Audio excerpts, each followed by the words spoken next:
Vibe Radio téeméer ak ñaar yu tomb ñett mu di ba tey rek seen émission hashtag news di dibéer fukki fan ak juróom benn août 2020 ni ñu leen ko waxee di ci dalal rek sunu gan Déthié Diouf di président bu parti Vision les Citoyens. ay bés bi nag ñu tànnal leen ab hashtag dogal jibee ci CNRA la ko waral moo di ab plainte bu dafay tukki ci ab collectif bu ñu ko ëmb bokk na ci ONG Jamra ñoom la leen rek metti moo di yenn ci ay série bu ci mujj moo di infidèle ñu gis ci yoo xamante ni daal dafay ñàkk worma ak yeneen ci mbir yoo xamante ni ma nga ca waaye nag dogal jibee ci CNRA ni Sen TV bu ko bëggatee toog am na ay mbir yoo xamante ni doon ko def mu di rek 22h30 lañ koy teg te it nag am na mbir yoo xamante ni daal daañu ko ànd ak loo lilee ngir mu mën a jàll bu dul loolu daan dana rek dal seen ab kaw kii di Mame Mactar Gueye bokk ci rek ci collectif des plaignants nekk ba tey ci ONG Jamra moom nag rafetlu na mbir moomee ndaxte xeex bi moom ak ay ñooñam ñoo ko dooroon ñu teewlu ko. Sénégalais fulaam ñëpp xam nañ ko ci àdduna ci wàllu moy gi mu moy ci démocratie ak ci liberté d'expression suñu taxawaay du dara lu dul taxawaayu taalibe taxawaayu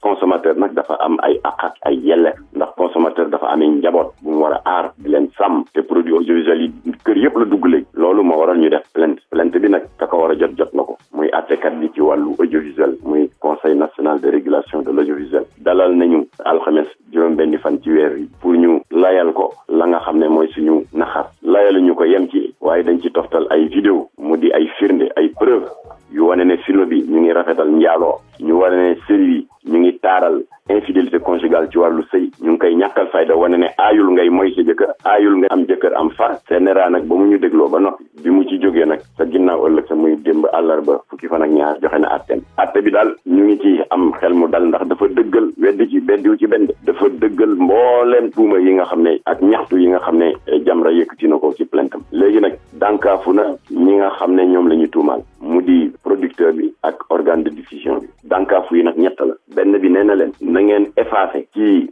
épisode yi di ñëw mbooleem ñaawteef yi nga xam ne ñiy def plainte faram-fàcceel nañ leen ko na ngeen fexe itam bu ñu koy jàllale bu mu nekkati ci heure boo xam ne day fekk xale yi toog di seetaan ak seeni wayjur kon nag fukki waxtu ak benn ci guddi jëm kaw ci la film bi di jàll ñetteeli dànkaafu bi mooy le pictogramme de limitation d'âge loolu li muy tekki mooy loolu ngay gis ci film yi am violence film américain yi français yi wala am affaire njaaloo dafay am benn rond bu ndaw bu ñuy def ci suuf ca sa ruq ba interdit au moins de nangam alors ñetti dànkaafu yooyu la leen CNRA def. acca di rek kaddu yi Mame Mactar Gueye ONG Jamra bokk rek ci collectif bi nga xamante ni ñoom daal dañuy dànkaafu nii daal lépp loo xamante ni dafay indi ak naka su noonu ci sunu caada ak sunu gëm-gëm duñ ko nangu tey duñ ko nangu ëllëg war loon ñu kalaame ñii di def série infidèle ci kanamu CNRA sëñ bi Déthié déglu nga Mame Mactar wax na.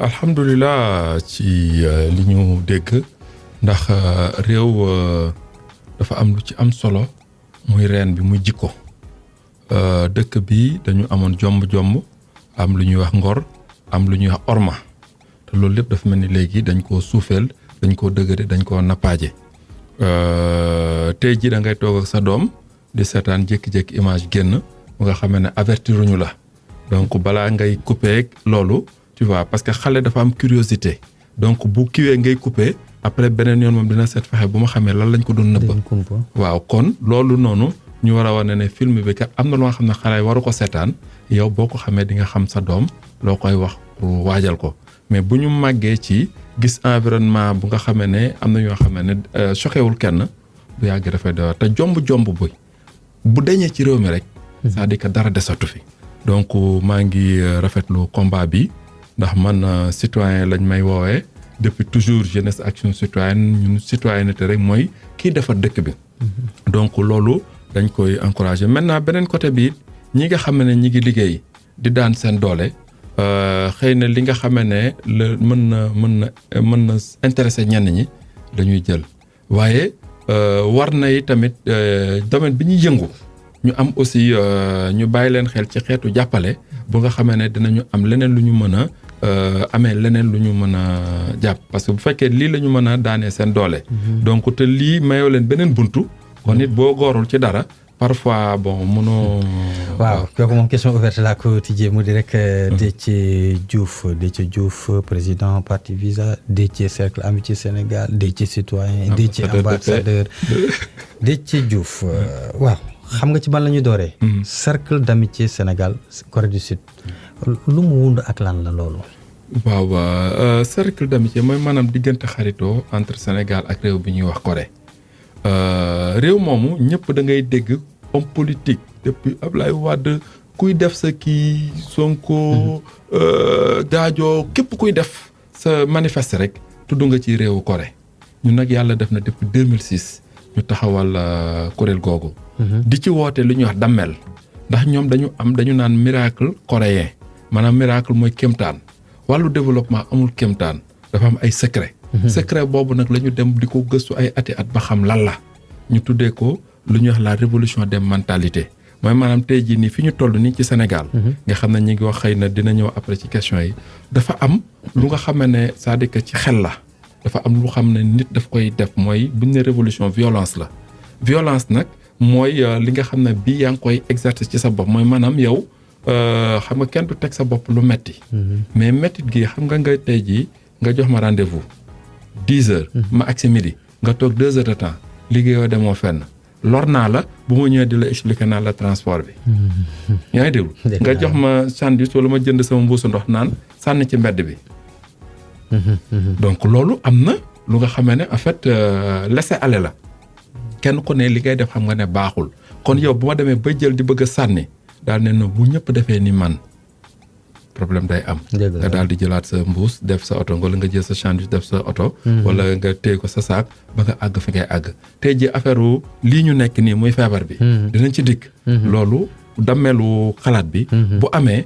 dana doon lu nga xam ne solution donc loolu nag la ñu woote ci diggante bi réew moomu ñëpp dañ la naan 1960 ñun ak ñoom a tolloon ñun sax ñoo leen xawoon tane ba doon leen xaw a dimbali léegi nag ñoom fii ñu àgg maanaam mu yéem nit ñi yéemu leen maanaam ñoom ñoo xam ne dañu war a sakk ndax dañoo am guerre mondiale def lu ñuy wax guerre 53 bi pare ñoom ñu ne non ñëpp di yërëmtalu am ku ñëw benn général ne non mënut a sotti daal di dërëj gaañu teg leen ci yoon ñu nekk ci genre dictature éclairée ñëpp obligé di liggéey ñu def lu ñuy wax mouvement Semawol boobu boo koy tekki moom mooy révolution des mentalités maanaam gox bu ne dañuy xool lu ñu yittewoo pour liggéey donc président ba ñu demee américain di koy yónnee oto yooyu daf leen delloo seen oto président bi vélo la doon dawal gëm sa bopp donc tàmbali ci métit tàmbali bi nag yow mii président yaa ko njëkk a teg sa bopp mais boo nee muñ leen souffrir leen mais yow doo ne woon ne da ngay souffrir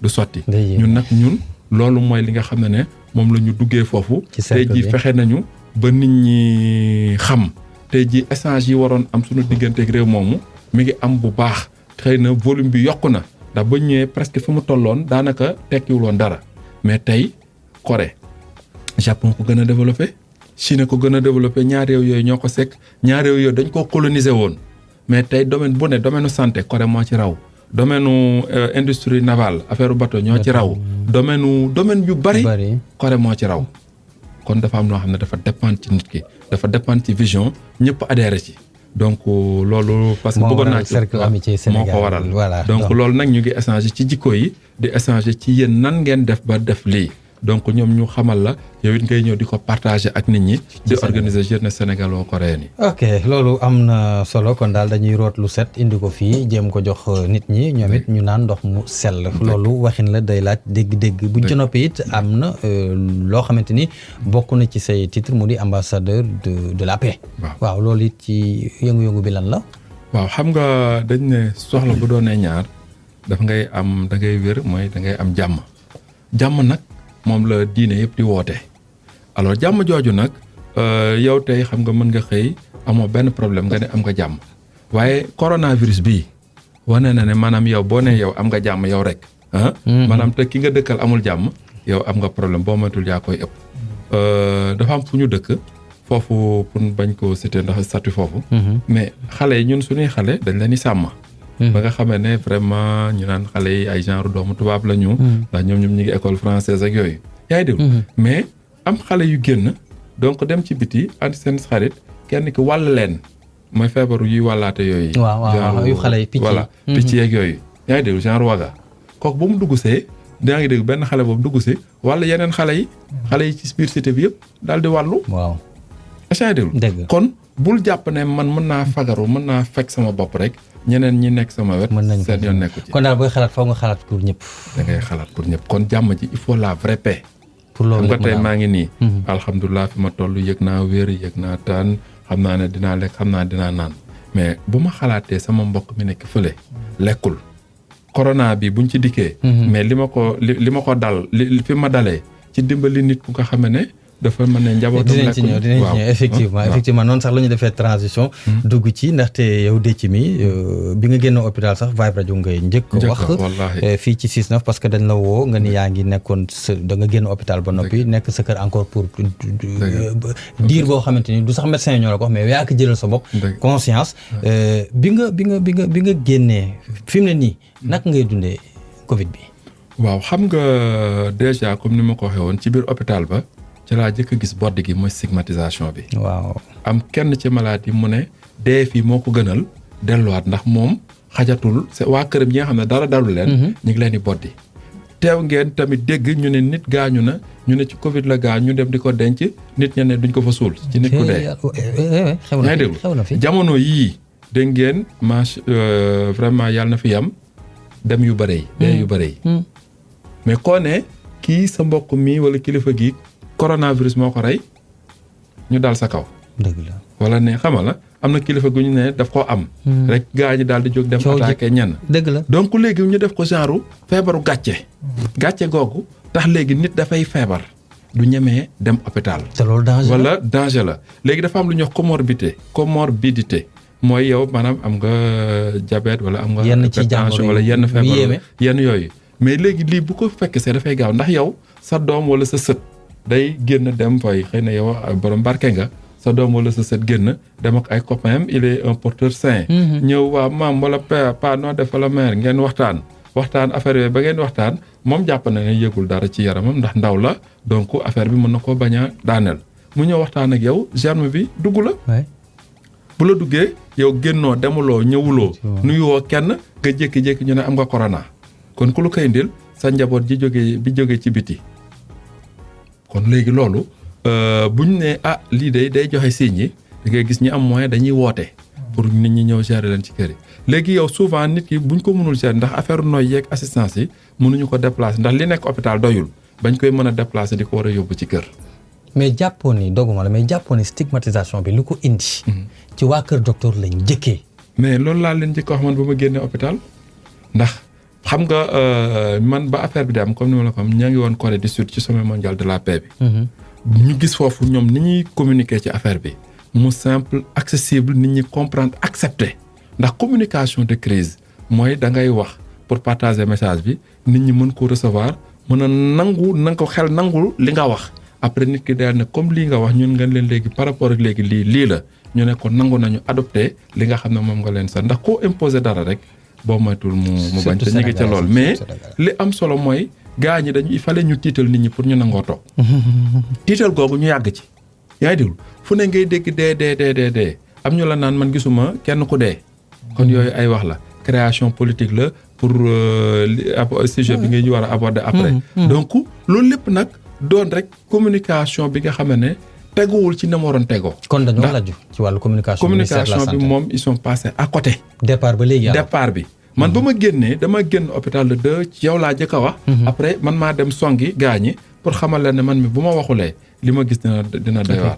ndax man c'est-à-dire que premier signe bañ ko yëgee la ma sama soxna isolé ñu woote mënuñoo jot gaañi ñu pare daal di dem def test bi pare daal di ñëw ñu ne ok am nga ko nga daal di ñëw gis fa loolu. gis ndaw lu nga xamee ne mi ngi xëy di ràngu ay bagages. pour jaay léegi kooku boo ko tëjee foofu waa këram day xëy rangu am dara daal di yónnee dépense nga tëj ko fa booy bi il était ba muy door a dugg il était actif ak yooyu mujj booy bi di waxtu. psychologique. yaa ngi déglu am ku ne moom li mu doon def ci lu baax ci kiiwam yaakaaroon na ne moom maanaam ñi waa koñam ñooy mbokkam ay mbokkam duñu ay mbokkam. lépp stigmatisation. mais dafa ne moom dootul ñii bëggatul sax dajeeg ñoom fii bëggul dajeeg ñoom. àllaaxira loolu kaa la waaw kon yooyu ñu dund ma cité la yooyu rek.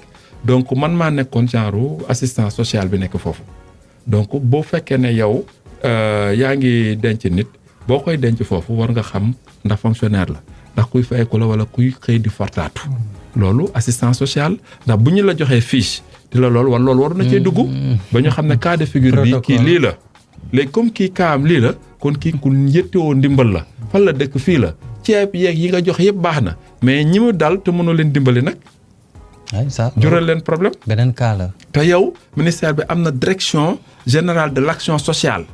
waaw direction générale de l'action sociale même bu dee ministère solidarité ña nga kii loolu mais direction générale de l'action sociale war nañoo mënoon a xam ñi dugg ñëpp kii ban profil la ak kii jiite woon a ndimbal nga gàddu ndimbal yóbbul ko.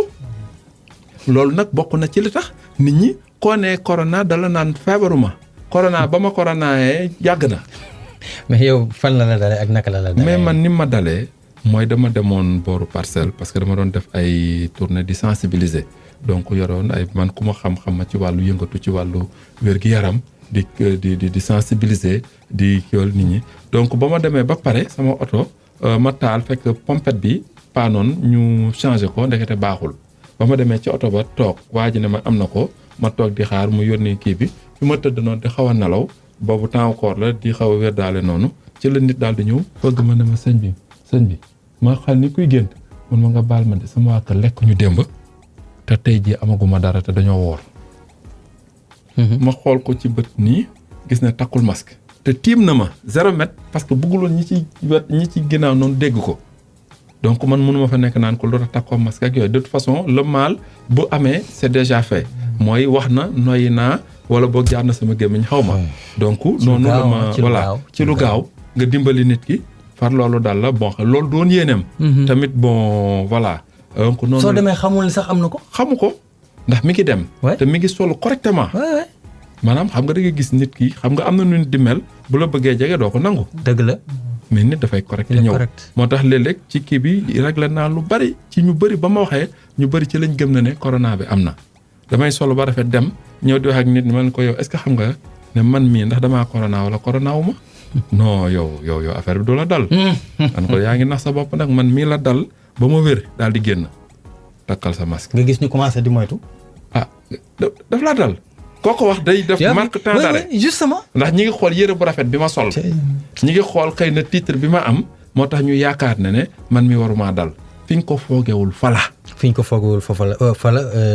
waaye taxul ba tey jii la wàll gën a ay relâchement bi naam sax gouvernement bi jëlaat na ay mesures mais dee ci relâchement bi xam nga réew mu nga xamee ne maanaam dinañu jël décision bu baax nii mais décision bu dul am suite mukk bëreet la ñu am daal réew bëreet lañu waaw réew bëreet la ñu am alors donc xam nga tey yow ci ñaata cas nga daal ne jullee kenn dootul dajaleeti kenn dootul loolu cas yi gën a yokk nga daal di changer ne dem leen jullee am na imam bi ma xam ba tey ñun côté Karak imam bi ba tey ne kenn du fa kenn du julli parce que li taxoon ñu def looloo tey la gën a wàllu gën a ay kon loolooy logique mais ba mu ndawee nga ni kon bu ñu julli ji jumaa bu ñu def lii bu ñu def lële léegi mu gën a rëy nga ni dem leen julli ji mooy dem leen xaru ji di kàddu yi rek alors waaw kon nag vraiment am na lu nga xamee ne wax dëgg yàlla relâchement bi dafa tàmbali ci kilifa yi ndax ñoom ñoo njëkkut a joxe exemple bi. dinañ ci ñëwaat mu di Déthié Diouf président bu parti Vision les Citoyens. émission hashtag news seen xel bu fal leen ko dégtal ñu dem pause ñëwaat. waaye rajo téeméer ñaar yu tomb ñett bu di seen émission hashtag news ñu ci dalal Déthié Diouf président parti Vision les Citoyens sànq fa ñu yemoon fa la ñuy daal di àggale Déthié mu di relâchement bi nga ni ci collu ga la dàmbalee. ci collu bi ndax xam nga ku nekk gis na fi ba ñu ne bu kenn génn. xale yi daje woon Almadi ba am yañ fa doon def ba am ko ca dee. kooku borom doole la. ñu ne xale yi dañ leen motard sax moo leen escorté. kon xam nga ku am doole moo mën loolu. kon yow boo nee booy digle càngaay yaay njëkk a sangu. bu ko sa njaboot tàmbalee nga njëkk leen a dóor. parce que réew mu nga xam ne amul responsable kenn du responsable de dara kenn du ko personne n'est coupable loolu réew moomu fa mu jëm mooy ci sànku. ndax dafay am loo xam ne tey dañ koy wax ñu xëy ñu ne fonctionnaires yi gis nañu ne yawe nangam plus de 10 000 personnes yoo xam ne ay salaire yu ñu doon jox ñeneen ñoo xam ne nekkatuñ fi la. waaw léegi nag ñooñu leen dugal mais war nañu xam kañ la ak kan la ba pare ñooñu ñu leen ne yow lu tax yow kii ba mu deewee ñu indi kayit wala lii. yaa ngi déglu bourse yi la même chose plus de combien de milliers de bourses ñi ko soxlaa ngi fi di dund affaire bi di dugg ci yeneen poste ak loolu.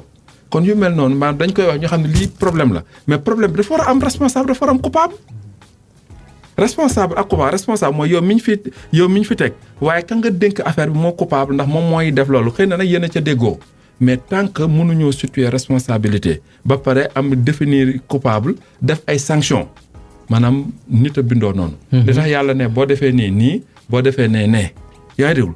yàlla mi teg loolu bañ ne société lu tax ñu naan prison dafa am ay limites.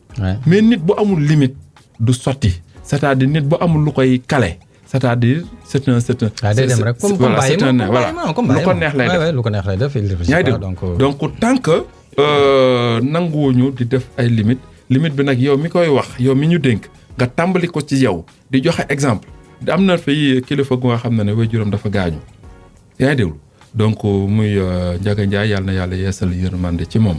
mais keroog bañ fa demee ci dëj bi kilifa yi dañu ñëw nit ñi nekk foo dankaloo ba pare ñii takkuñu masque. waay non. ministre bi fa ñëwoon ministre ba mu ñëwee gis loolu en fait wax dëgg yàlla exemple bi mu waroon joxe mooy du ma toog fu ñu takkulee masque. rassemblement fu ñu takkul masque. déjà moom takk na masque. ñun takk nañu masque dëgg la. mais kii ñëw di wax di loolu. kii yore micro bi di wax te takkul masque ak keneen kii wax ak yooyu di kii di wax ji booy wax ci kaw. tuflit yi génn doo ko tey booy wax ci suuf sax day génn grand. kon yow boo dee kilifa agsi ñëw ñu invité la xëy na mënut a ñàkk ndax am na xëy na jotaay bañ a dem ci jotaay moo gën. moo tax ma apprécier le président de la République ni mu defee message am ci tabaski bi ak ni mu demee loolu exemple bu am solo la. mais boo ñëwee ne takk gis jotaay bi ni mu demee muy rankaloo beeg loolu. da nga war a ne du ma fi dugg. daal di dal yaa wax ci président discours 29 bi. waaw am na loo ci bàyyi xel de defe naa. waaw te dafa mel ni da nga ni ñu bëri daal. dañ ko xaw a defaal nii rek romb. mu mel ni daf leen fekk si. dëgg la président maa ngi koy félicité ci foofu ndax président def na 4 discours. le 29 bi moom mooy discours bi mujj. discours bi mujj ci la njëkk a wax affaire stigmatisation. le 29 avant boobu am na fu mu ko cof nii. mais fii paragraphe la ci def mooy kon ñun combat bi ñu porté ba ñu waay bodd gi maanaam bàyyi na ci xel ba def ci paragraphe mais ajouter du mal au mal. c'est-à-dire que foofu sax xamu nuñ ko waxee mais maanaam li ma waroon wax buñ ci teg leneen. voilà maanaam mal pire xam nga stigmatisation c'est pire. waay bii mal la feebar mal la. yaa ngi déglu. yow léegi mal bi ñu tegal la ci stigmatisation pire lu yées lañ ci teg. lu yées effectivement bon ak yées la. waaw donc. kon loolu ba mu ko waxee man kontaan naa mooy au moins sama combat ki ko war a maa ngi koy def ci nit ñi waaye moom président bu ko déggee xëy na doon na kii nii waaye bii bu ko jëlee damay rafet njort ne man mi commencé combat le 2 bi. di ko wax dem ci plateau yëpp tàmbali ko fii. kon jàpp naa ne dégg na man sama message. ñaareel bi mu wax lu mu mës a ñor te toujours ma di ko ci interpeller. mu ne consommer local bi. warul doon effet de mode mais dafa war a doon lu sax. te man dama wax naa ko ci rajo yu bari wax naa ko ci kii bind nañ ko ci suñuy congrès suñuy résolution ne ko il faut ñu consommer production ak consommer intérieur bi nañ ko favoriser. man ko président del sol dàllu ngaay président del takk ceinture ngaay président del jël meuble sénégalais yi nga def ko dafa mel ni sax am na benn photo bu ma gis mu mel ni meuble Sénégal laa gis ci bureau kon laa mel ni seen waaw kon léegi maanaam xam nga gars yi bu ñu ne dafa xew pour ñu jóg ndax Sénégal dañuy xewal. dañuy xewal rek mais bu ñu xewalee après automatiquement ñu bàyyi. jàpp ne ay saison la. donc dafa am loo xam ne dañ ko war a saxal. xam nga jikko looy ji la. dëgg la da nga koy ji ba pare di ko toppatoo. ba mu sax. ba dëgër ba àgg foo xam ne kenn dootu ko mën a yàq loolu ay grandeur du Sénégal xam bu ñu naan Sénégal un petit pays avec cette diplomatie dafa am image dafa am loo xam ne mag ñi dañ ko fayee sax ñun ñu ñëw nag jël sunu temps di ko yàq rek léegi dafay yàq bi dafa am fu muy yem maanaam ñu defaat remonté ndax boo yàqee ba mu sës ndax yàpp naa ne yàq gi fi mu toll sës nañu. léegi nag waratuñu am beneen possibilité bu dul yéegaat bi nag il faut que président taxawee ko mooy tey ceeb yi ñuy commandé ci biti.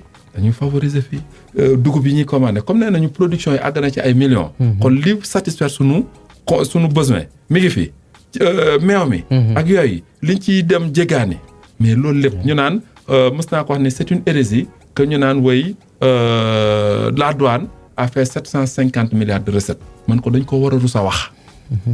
gàcce la ñu naan parce que yow da ngay góolu mooy waajale mooy liggéey. léegi mu ñëw nga ne ko léegi yow li nga ci liggéey ci fukk yi jël naa ci ñaar. xam nga dafa yomb parce que yow da ngay góorlu rek liggéeyoo kon yow mii buñ ko jëndee muy dugg milliards yu bare maanaam fu ñu nee 750 milliards kon 3000 milliards génn na fi wala lu ko ëpp. ba tey rek mu di seen émission Hashtag News di ci dara rek Déthié Diouf bu parti Visa les citoyens. bala ñuy génn ci mbas mi benn ponk rek la ndax yow du ma la invité du ma wax ci wàllu njàng loolu mënta ne. ku nekkoon université xam na la bu baax a baax. premier septembre incha allah la ñu jàpp ni ci la enseignement université ak ñoom seen war door ci période Covid loolu ba nga ko déggee lan la def yow. doy na waar man daal. parce que bu ñu waxee foofu doguma la mais xam nga bu ñu waxee université rek amphi day ñëw restaurant day ñëw institut la mu àndal a bari. mais li mu àndal xam nga man daal parfois dama naan ci lan la ñu nekk. Sénégal ci lan la ñu nekk. Sénégal la ñu li ñu nekk mooy parfois li may mën a yaakaar ne lu ñuy wax pilotage à vue la.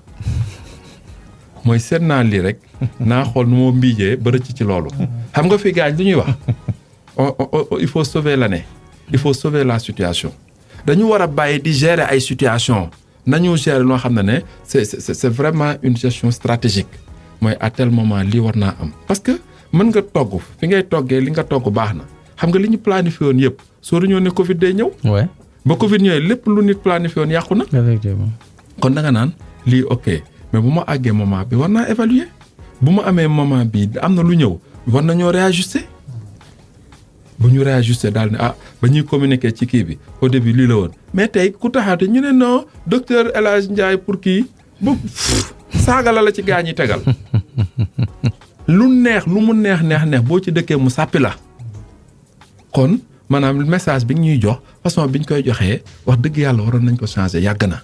ñu seet yeneen méthode ak yeneen stratégie donc yi tamit réew mi beneen problème bi fi ne mooy dañ dul capitaliser expérience yi passé xam nga dafa am luy jëriñ mag ñi ni lañ daan defee jamono jooju loolu mais lu romb fàtte nañ ko ñun man maa nekkoon conseiller technique de la santé Issa Mbaye Samb yal na yàlla yeesal yërmande ci moom ñun ñoo gérer choléra bi aspect communautaire bi sama loxo waaw macha allah aspect communautaire bi man sama loxo la ko tegoon ñu impliqué imam yi dem ci chef religieux yi dem seet sëñ Saliou Mbacke yàlla na yàlla yokk leeram yeesal yërmande ci moom waxtaan ak moom ne kon ndaal lii de bu fi nekkee te ndaal yi moom xam nga parce que ñëpp ku ñëw da ngay dugg si ne naa barkeelu ci ndaal yi mais bañ ko waxee sëñ bi daf ñoo dégg joxe ndigal ñu toj ndaal yi Touba yëpp ñu ne nañ toj ndaal yi ba màggal ñëwee mais choléra def naa benn cas lañ ci dégg. kon ni ma la déggee nii bu ñu la dugaloon ci commission bi nga xamante ni moo géré mbas mi fi mu ne nii kenn waxatu ko. ku doon waxuma la sax expérience boobu ñu am mais mu dal ma génn di leen ne kat ni ngeen réévaluer votre stratégie dem nañu ba réévaluer ko mais xam nga nit bu la indilee xalaat nga dégg ko xalaat bi rafet nga saytu ko ba gis na ne yow amélioré nga ko wala yokk ci leneen mais encouragé ko na ko vraiment sa xalaat bi rafet na vraiment jël nañ ko en compte parce que xel bën puso bu réer la mën nañ la def ministre nga toog fenn mais am lu ndaw lu la rëcc man mii tey ji ku fi wax Covid te dalu la maanaam mënuloo cee wax da ngaa foog rek man mi mu dal nag ma dund ko ñu traité ma ak loolu ma génn gis loolu man boo ma mett bu ma waxee nit ñi dañ ma dégg ba ñu juumee ci impliqué wuñu parce que impliqué c'est une chose mais responsabiliser réellement kilifa diina yi médecine traditionnelle wàllu faju cosaan gi mais fii laa toog ay sénégalais yu nga xam ne France la ñu ne ñu bokk ci nu en tout cas ñu am lu ñu liyee mais fajoo jinjeer ak citron ak lem fii laa toog wax ko nit ñu bëri fu ne la ma nit ñi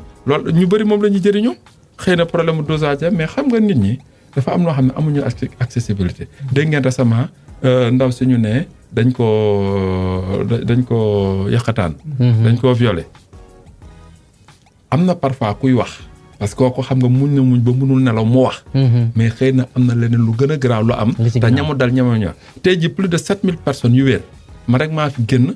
taxaw am na ñu def ay Twitter am na ñu def ay message WhatsApp ak yooyu wala Facebook mais man maa génn taxaw di jàkkaarloo ak yow nga laaj ma lu ne ma tontu la lu leer naññ nit ñi daal di dégg ma dem fu ne village yi ma jógee récemment dañ ma ne dégg nañ la ñun bañ la déggee ba xam la lañ ne ko ndekete affaire bi am na. acca loolu am na solo ba tey rek mu di seen émission hashtag news ñu dugg ci beneen pàccu waxtaan bi Déthié yow sa parti ban la parti Visa ban parti ban mooy sa parti. waaw mais pour ma tuutal nag. Visa les citoyens ku ne xam na ko. non Visa les citoyens. waaw. parti parce que dañoo defoon congrès après comme ñu dafa amoon ay mouvement yu tudd vision. donc ñu perte ay voix yu bare ndax gaañ dañ doon jaawale visa ak vision ndax boo nee nit ñi vision alternative ñoom vision bi rek la ñuy téye vision bi nag ñeneen ñu jaawale ko ñu perte ay voix yu bëri fu nga xamee ne ñun dañ fa am ay voix ñooñu tudd vision demuñu fa ñun ñoo fa dem am fa ay nit léegi ñooñu ëppale ñu fa ci tur bi rek waaw ci tur bi après nag ci lañ def congrès daal dina léegi na tudd visa les citoyens ok boobu moo gën a accessible voilà visa les citoyens waaw alors ñun mbaa sa wax fi mu ne nii xam naa ne du jamonoy politique sax waaye parti bi mbaa mi ngi wéyal di dox rek waaw non ñi ngi doxal waaye xam nga bon ñun dañu def parcours bu mag ndax ba front ba référendum bi ñëwee front du Nord bi ñoo yoroon xeex bi Thiès di dem ci débat yi di wax di loolu ñu jógee foofu après ñu taxaw li ñuy wax EFOP entente des forces de l'opposition parce que dafa am benn opposition boo xam ne ñoom dañ jàpp ne ñoom la bu dul ñoom dara du baax ñu ñëw taxaw am ñu taxawal ak ay kuréel ñu nag ñoom Modou Diagne Fada ñoom Souran mi nga xam ne tey moo yore kii bi ñoom Aliou Sow ay Souleymane Ndéné ñu taxawal EFOP boobu y avait un autre pôle FRTE parce que ñoom dañ jàppoon ne ku jaarul ci ñoom donc ñu dem bañ mbëkkanteek ñoom après ñun ñu àndandoo nag daal di dem représenter opposition bi ci dialogue national bi bañ ca jógee après mu am lu ñuy wax Manko Wattu Sénégal Manko Wattu Sénégal bi aussi bañ fa demee yàlla dogal na maanaam ba ñuy jël 8 commission man la ñu tànn ne ma wàllu ndaw yi comme lañ ca dund ak lañ ca xam yow lañ ko jox bañ may tànn sax yàlla xam na ne nekkuma fa woon yaa ngi déglu waaye ñu def ci combat bi nga xam ne ku ne gis na ko fii ñun rek a dem ba département Thiès taxawal fa Manko beneen département amu ko woon yóbbu combat bi fu ne donc ànd ak gaa ñu war a def liste unique ci législative yi gaa ñi daal di ñuy wor parti yu mag yi moom laay woowee defoon naa ci bataaxal tuddee ko la tyrannie des grands partis. comme ñan parti bu mag comme non ay PDS waaw PDS. Rewmi ñoom Pape Diop parti mag yi nekk ci opposition bi yëpp ñoom ñëpp. ñu boobu ñun ñëpp a ànd y avait au moins 86 leaders Gakou moo nekkoon coordonnateur bi après Mamadou Lamine Diallo tekki donc moo xamee ne bu ñu àndoon opposition bi amoon nañu majorité à l'Assemblée ndax leeroon na ndax nit ñi gisoon nañu sigle am na kenn koo xam ne Ousmane Faye lañ koy wax Ousmane Faye ba élection yi jotee am na rang bu baax am na résultat yu baax Touba ak fu ne xam nga la parce que moom sigle Manko Wattu Sénégal ak turu Manko Wattu Sénégal bi la utilisé xam nga kenn ku ne bañ ne lii ñëpp a ko bokk kenn ku ne da ngaa dem wuti Manko taxaw Sénégal def ni kenn ku ne yeesal taxaw Sénégal kenn ku ne wët li ngay wët yaa ngi déglu mais moom moo jël Manko Wattu Sénégal tur bi ñëpp xam jël sigle ba maanaam couleur yeeg yooyu mais il a eu un résultat extraordinaire. daf leen dóor mais non dafa anticiper rek anticiper jël affaire bi gars ñi comme kenn ci ñoom sañul woon jël affaire bi finalement mu loolu alors donc boo ànd ak ay nit tamit ñu ngeen dem ba wor dugg nga seet ku nga xam ne ndax ay nit bu ñu ànd dañuy volonté ñu seet kan moom parce que kenn ku ne ku nekk bu jàppee ne bu ma jiitewul warut a baax kenn ku ne di wax ak yow ci pet pour ne moom nga war a àndal yaa ngi déglu nga xam ne ñii gëmuñu Sénégal seen bopp la ñu gëm donc après ñu ne ñu waxtaan ci la ñu taxawal diisoo diisoo bi opposition bi ñu nekk assemblée nationale yëpp ba mu des Sonko ak Diop Sy ñi si des ñëpp PUR Aïssata Tall Sall ñëpp ñoo fa nekkoon ba ñu lajee ci kuréel googu ñu tànn ma man ak ku ñuy wax Ndiawar Paye dialogue national bi ñun la ñu tànn ñu dem représenter nekk représentant opposition bi donc ñun ñoo xeex ba ñu wàññi caution bi parrainage bi loolu lépp def ay mission yu am solo am résultat yu nga xam ne kenn mësu koo am ñun ñoo ñëw ne non Sénat du boobu Sénat def nañu lu nga xamee ne ba ñu ñëwee ñun ñoo taxaw ne du am te Sénat di ko jiite ci la ñu proposer la personnalité indépendante muy ambassadeur Seydou Nourou Ba ñun ñoo ko proposé donc loolu ñu am ci résultat yu kenn mësut a am kon après par la suite nag ci la présidentielle yi jot bañ defee congrès ñu ne comme ñi àndoon nañu ak ñoom gis ñu fa lu ñu neex te ñoom ñi ñoo war a taxaw ak kii kon le moindre mal pour ñun mooy ànd ak président gunge ko tàmbali na xëy na des na waaye boo ñëw dollil ko yow sa gis-gis ak sa xalaat yéen a ngi ànd ak président ba léegi ñi ngi ànd ak moom présidentielle yi moom lañ jàppale kon wër-wëraalu boobu nii yëpp c'était pour ñëw ànd ak président mukk bu war amul woon fële kon du ñu ànd ak yaakaaru leen ko fii it non fii it ba tey gisagu lim ñu waxoon gisaguñ ko déedéet damay wax lu leer ba ñu toogee ak moom audience ñun ak ñu Modou Diagne Fada ak suñu coalition bi ba mu toogee ak moom lim ñu waxoon man de gisaguma ko te it xam naa ne am na ñu bëri gisaguñ ko yaa ngi déglu waaye tamit gis nañu ne am na ay yéene mi ngi def ay réalisation ci yeneen côté donc nga ni na nga koo dolli gunge xëy na mu dina jubbanti ndax it man fi ma ko teg ba tax yuuxuma duma kii ndax foo xaarul dara du la fekk mooy jabaram sénégalais la moom sénégalais la donc tey jii il est relativement jeune bokkul ak ñi màgget ñi nga xam ne bu ñu paree mën nañoo daw dem fenn benn réew kon kii ci Sénégal te dina bëgg woy bu rafet. ok donc kon da ngay gunge. continuer jàpp am yaakaar ne it dinañu am possibilité jouer rôle pleinement li ñu yéene jouer ci réew mi. aywa sa base de Thiès la bu ma juumulee. bu baax. sa digganteeg Talla maire ba Talla Sylla. waaw Talla sunu mag la ci mouvement étudiant bi donc vraiment seq nañu jàmm donc amuñu nag benn relation politique dinañu daje bu amee événement. mës naa dem événement kaay Thiès. ñoo fa ñu invité donc daal yéen ñaar c'est bon quoi. sa parti ak partem daal. non collaboré wuñu. mais amul benn animosité daal. déedéet suma mag la. mag ak rak la ñuy wante ndax léeg-léeg mu dem France dajeeg sama nit sama représentant responsable international parti bi dajeeg moom ne ko ñuy waxtaan kooku ne ko mu naan ko kaay ci man mun ko non maa ngi ci décci mun ko décci sama rakk la mu woo ma ci téléphone am ñu waxtaan mu demaat beneen réew daje fa ak sama nit. di ko woo kooku tamit ne ko non. Déthié mooy sama kii. donc seq nañu jàmm wax dëgg yàlla. te it am na mérite ci li mu def ci combat mouvement élève mouvement étudiant ci mouvement jeunesse am na ci mérite. yaa ngi déglu. xëy na ñun ñoo ko ëpp mérite nag wàllu mouvement étudiant moom ñun rek ñoo ko jiite ñeenti at te kenn weddi wuñ te kenn newuñu ca mbay mouvement élève noonu moom wàllu jeunesse moom. wax dëgg yàlla réew mi kuñ ci dajale. ci wàllu waxuma nag ay kii mais bu ñu tegee résultat ak fonction yi nga occupé ak résultat yi nga joxe. maanaam moom yàlla dogal na. waaw lii olof di wax rek wax ci sa baaxu morom du wàññi ci sa baax. dara kon nag lii sedda yu rafet la gannaaw moom it am na beneen leader boo xamante ni Thiès la nekk Idrissa Seck. seen diggante yéen ñaar. mu ne diggante mooy parti ak parti. non comprendre naa waaw non xam nga Idrissa Seck. bon c'est un homme d'état mais en fait parfois dama naan xelam moo koy wër xelam a ko wër. il est très intelligent il a toutes les qualités d'homme d'état mais xelam moo ko wër xelam ma koy nax ndax 2006 ba ko sénégalais bañ ko jàppee sénégalais yëpp xeexal ko mu dem élection sénégalais yi ne ko ba tey Wàdd la ñu wóol waaye yow xaaral bu Wàdd pare ñu jox la ko.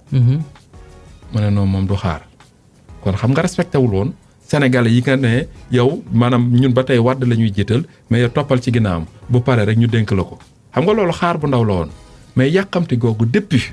parce que très tôt moom depuis 2003 ñun en tant que Thiessois ak it suñuy xarit suñuy rakk parce que ñi sës ci moom ñëpp ñoo xam ne mouvement étudiant sama ginnaaw lañ toppoon nekk samay rakk nekk samay xarit wax dëgg yàlla mais très tôt ñoom dañ ne non Idrissa Seck 2007 lañ gëmoon ne Idrissa Seck 2003 lañ ko commencé ne Idrissa Seck moo war a nekk président 2007 kon xam nga loolu yàqamti la. ki la wóolu jox la ne la bàyyi naa la ak réew mi ngay dàq ku la neex di fal ku la neex mais kooku mën ngaa xaar ba mu pare rek nga remplacer ko. kon yooyu nag. dafay am parfois PAM Thiès dañ ko naan ñëw wóolu nañ la nga ñëw ba say ne la yow la ñu fal nga daal di ne noo xool keneen ku la neex nga jox ko kon respecté woo nit ñi. léegi nag loolu it doon na lu nga xam ne tey ji yaakaar naa ne mënatu koo def ndax Thiès waaye tey wax dëgg yàlla am na rupture bu am. te yaakaar naa ne. bu beneen élection ñëwee boobu moytuwul de ñi war a ànd nag parce que ñi gaa ñi tasaaroo bu ñu àndee ba dajale doole. yaakaar naa ne lu bëri mën naa. Thiès la ñuy jeexalee laata ñuy dem ci local yi am na ñeneen ñu fa nekk ñoo xam ni Thiès la parce que Thiès moom dëkku politique la quoi. dëgg la professeur Babacar Diop si diggante ak moom FDS. Babacar.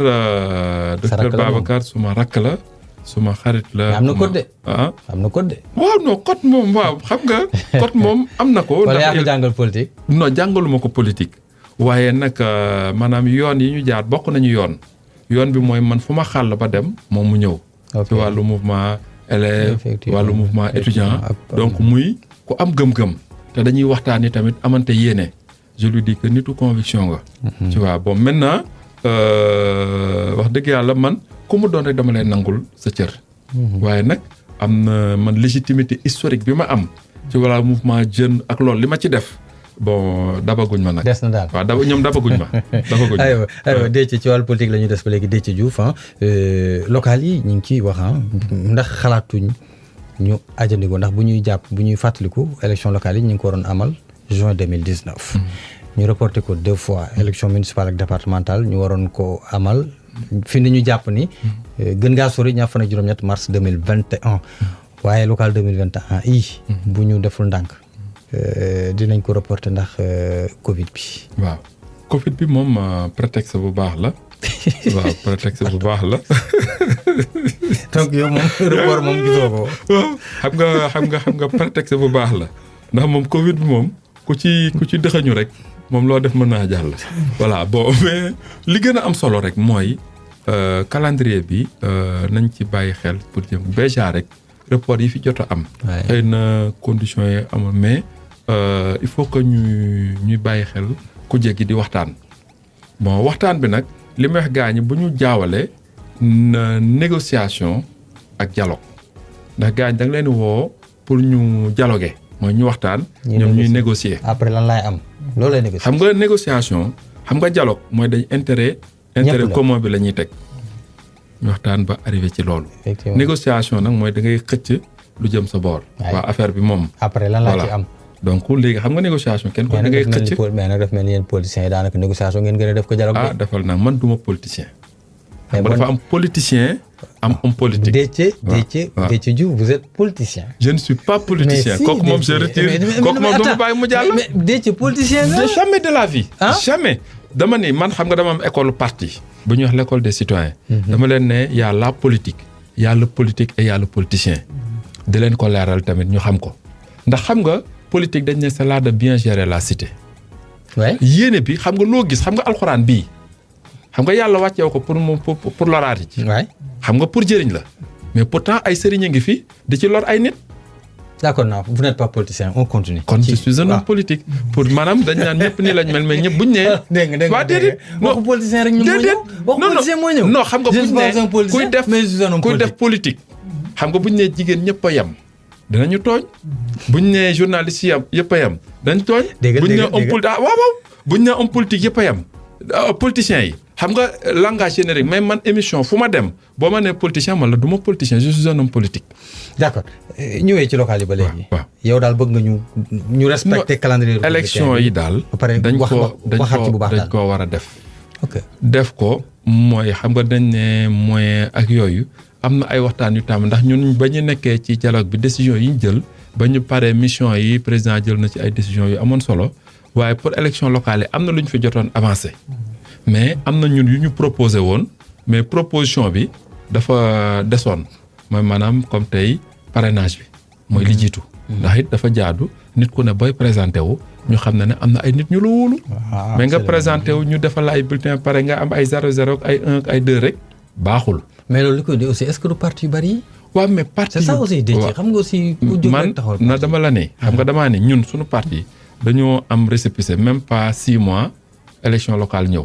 ñu ne dañuy dem élection locale ba parti bi taxawul fépp mais taxaw nañ ñun ci 15 communes commune bu ne am nañ fa ay conseillers ba am commune bu nga xam dañ koo gagné suñu turu parti muy Thiamène Fass sans coalition visa moo ko gagné. d'accord mais ñun dañ def plan stratégique ne war nañoo gagné au moins benn commune war nañu am fu ne conseiller mais ñun on a fait 11 200 voix.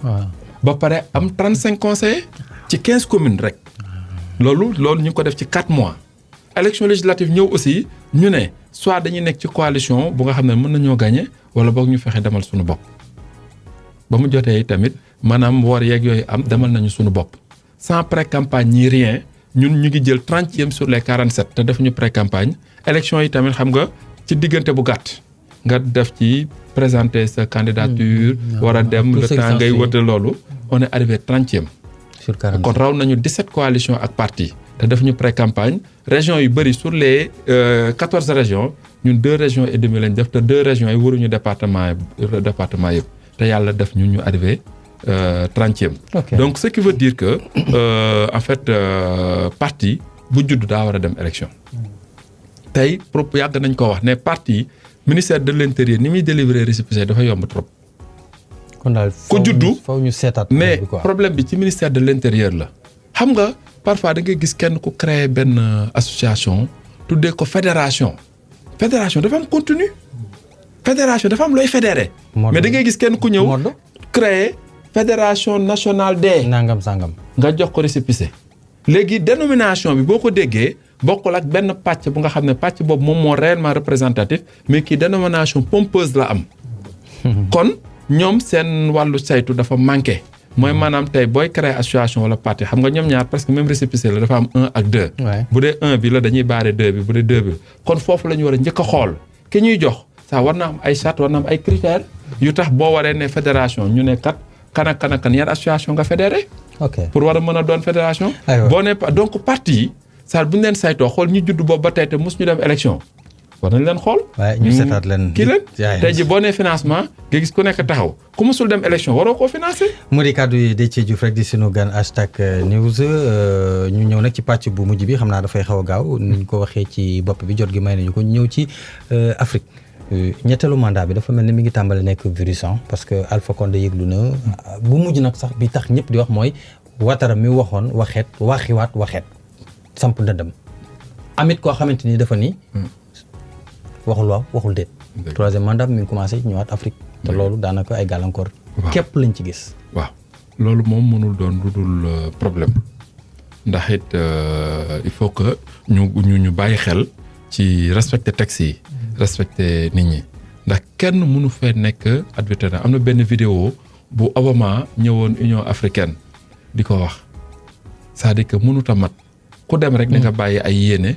yoo jotut a mottali donc loolu nag jàpp naa ne wax dëgg yàlla du ay exemple yu baax donc xam naa ne loolu ba mu amee rek ba ñu waa ji génn àdduna j'ai dit que waa ji moom noo def xam na mi ngi woon ci xelam gaa mais am na prétexte pour le faire donc voilà maintenant ici au Sénégal comme président ne woon na Macky Sall nee na du ko def après bon bu yàgg après bii bañ ko laajaatee waxul waa waxul déet bi man am naa ci vraiment je le comprends. ndax tey boo nee du ma présenté wu gars ñi ne datuñu la ragal kenn ku ne commencé def pexe ñu am clan kenn ku ne di seet kan moo lay remplacer. kon bu nee defuma ko présenté wu ma kon gars mi dootuñu liggéey ay clan lay doon ak ay groupe ndax déjà ku gis APR coalition Benno Bokk Yaakaar ak APR presque ay clan la dégg ngeen fi récemment saagante yi ñi nga xam ne sës ci moom. kon foofu man bu nee du ma leen wax waaw du ma leen wax déet man ànd naa fa ak moom maintenant nag comme wax ju jotagul la. man day am naa yaakaar ci waxam mais comme jotagul jarul insister trop ndax sénégalais ils sont quand même alerte ndax booy def lu baax nit ñi bu ñu gisee tey lu nga xamee ne ñoom gis nañu ne mën nañ la ko nangul yaa ngi déglu dem leen Rwanda le président là. Kagame peuple bee ko bëgg xam nga le peuple seul est souverain yaa ngi déglu seul le peuple est souverain kon man foofu. loolu laa fay wax comme temps bi tànc nañu waaye ku fi ñëw nañ la door benn question bu mujj. moo di rek bu yàlla defoon Déthié Diouf président visa citoyen parti visa citoyen les citoyens nekkoon président de la République en une semaine benn vœu boo xamante ni benn mbir moo xamante ni bëgg nga mu nekk ci kattanu borom bi benn pas ñaar ni ñett benn. man tey dama naan soppi ji koy taxaw askan bi. sa kàddu bu mujj. di sant di rafetlu. rajo bi di sunu rajo xol di kontaan lool di leen encourager di leen wan aussi sunu engagement ak sunu disponibilité pour accompagner liggéey bi ndax it du affaire de xarit mais liggéey bi ngay liggéey boobu la ñu naw ndax it ki liggéey bu ne dina am ku koy symboliser donc loolu ñu ngi leen ci di nuyu citoyens yi nga xam ne yëpp maa ngi leen di représenter fii di nuyu ambassadeur de paix yi nga xam ne ñoo ma tànn jiital ma ci ñuy dox wàllu jàmm ci àdduna ñi ma jiital aussi ci wàllu cercle d'amitié Sénégal Corée du Sud ñuy wane dammel ci jikko yi donc loolu ñu ngi leen di lancer appel di ñaan nag sénégalais ñu xam ne corona baa ngi fi. aywa mu doon rek Déthié Diouf di président bu parti Visa les citoyens doonoon ganu #news seen xel Modou Fall doon leen ko dégtal andi ci ak it Babacar Kane gannaaw Vibe Radio point seen application bi ñu teew nañ wéy leen daan ak ñun Facebook Twitter Instagram sunu chaîne YouTube incha allah 14h bu jotee daañu leen ko dégtal ci sunu chaîne YouTube jàmm ak jàmm.